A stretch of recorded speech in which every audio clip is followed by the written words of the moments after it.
So here we are again in the kitchen. Had to reshape that nose. I got to looking at it after fiberglassing it, and the center of it was like 3/8 of an inch over here off center. When I put a straight edge running down the body, brought it out and I measured over, it was 3/8 off and didn't quite have the slope right on it, but you can see I sanded through it back down to the foam. And that's alright. We'll just, we were going to put 2 coats on it anyways. And I'm not the master fiberglasser like Bob, so I had an air bubble there and I just cut it out, filled it with some epoxy putty, or Mighty Putty as seen on TV. But what I get's just at Home Depot called epoxy putty. Got stuff in the blue jar somewhere over here, right there. Just kind of smush it in your hands together and it dries really hard. Takes to sanding pretty nice. So I got a couple air pockets. And then I did it with the nose cone. And the rest will just kind of Bondo after the second coat. And stuff dries really hard. And then the other thing I did to make sure that it's fairly square as far as the fuselage goes is I made this parting plane over here. It's a pattern for a parting plane. Right there, I just kind of put the piece of paper around the rocket, taped it as I went, and then, you know, it slides down and it looks good. You know. And then, to make sure that it's the same on both sides, I just took the piece of paper off, flipped it over, slide it back on, and it looks the same. And then to make sure that it was fairly square, I laid that down on my piece of paper, and I traced it, and then I drew this line on the bottom, and then I drew a square box around it, pulled some measurements, you know, from here to there, from here to there, and those are the same. And the only place that it's slightly off is right there.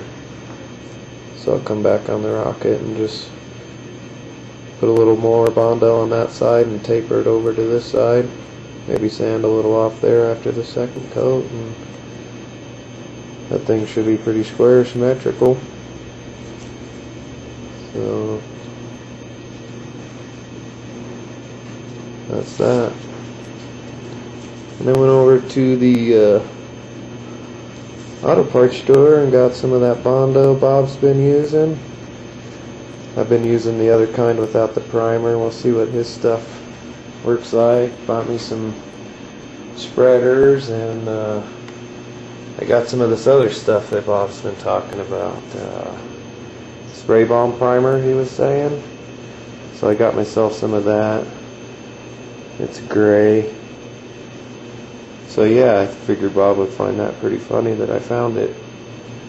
Actually what it is spray bond filler primer, high build formula. Works okay, I'm just doing small stuff, don't have my shop or compressor, so that's what I gotta use. Works good, it has never cracked on me or nothing. And I'll just spray this on, 2 light coats and then a 3rd heavy coat within the first hour. You know, you got to do it in an hour, or you have to wait 72 hours before you can put on more. So you got to get your first 3 coats on in an hour's time. So we use some of that, and so we're gonna get this missile over here and get her fiberglassed. So, and I already got my fiberglass all pre-cut out. So I'm going to mix up some epoxy here and go ahead and fiberglass this thing. That was the other thing. I'll show you this. I used some of that epoxy putty on the face of this just to make it a little stronger. And that's just in there for aesthetics. When I get it fiberglassed, I'll cut the center out. It'll just be a hole. So I don't even think I'm going to fiberglass this. I'm going to keep doing what I'm doing, and after I do the missile, I'll just paint some epoxy over it. And I'll have about 5 coats of epoxy on it, and then I'll prime it. Call it good with no fiberglass, see how that works. Wanted to show you this epoxy too, it's pretty sweet. They like to use the less systems because they do a lot of the carbon fiber and it dries clear, so that's one reason I really like to use it. The other reason is you just gotta go one pump of your resin to one pump of hardener. Bam. Bada bing, bada boom. You're ready to mix it. And I'll show you this table too when I'm done. I'll just lay everything like my steer pin here. I'll lay everything on the table, my brush and everything, and then tomorrow when it's all dry, I'll show you how easy it just flucks right out of there. I'm going to mix up some of this. Got some fast drying, so I'll mix it up pretty good and then let it set and cut. It's only got a 20-minute cup time, so it'll somewhat get tacky. So I let it get tacky before I paint it on and kind of speed up the process a little bit for how long I have to wait before I gotta lay the fiberglass on and mix another cup up and hang it on there. That's that. I'm going to steer, let this tack up, and we'll be back. Alright, there we go. We got that painted on. Kind of had to hurry it. Tacks up quick in the cup once it starts kicking. He's got like a 40-minute work time, but cup time's only 20 minutes. So it's fairly tacky. Got this pre-cut. Lay it down there.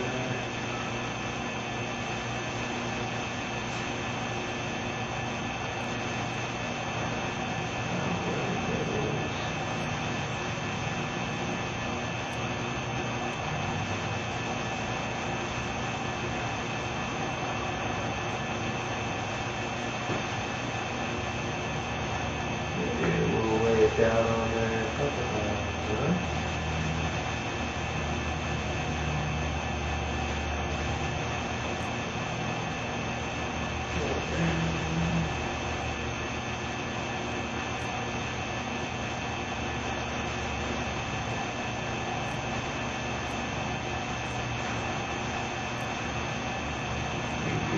Another glove like Bob's got. He got some, but I do believe I forgot him up in the shop.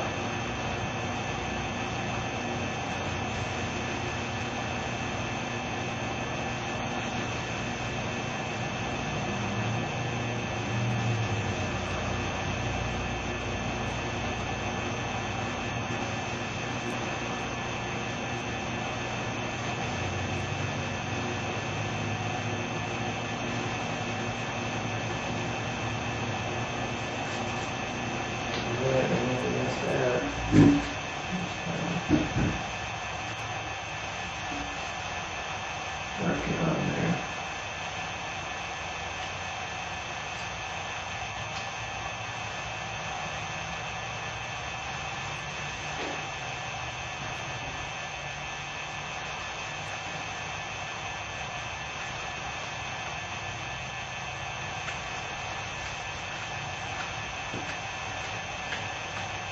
Get all the wrinkles out of it.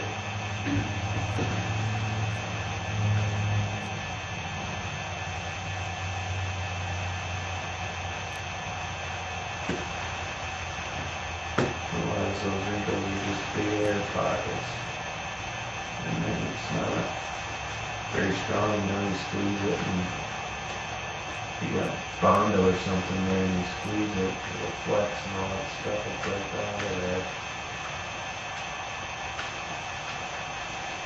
You don't have to bust out the epoxy coating to fix it. Take it more time.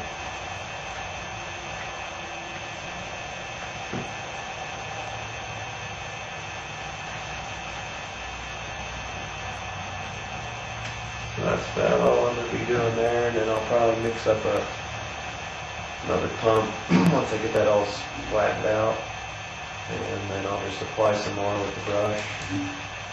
Don't like the brushes with doing carbon fiber. because those hairs will pull out. And then when it dries, you'll see the hair in the carbon fiber. You know, if you don't want to paint it, you want a cool looking piece of carbon fiber.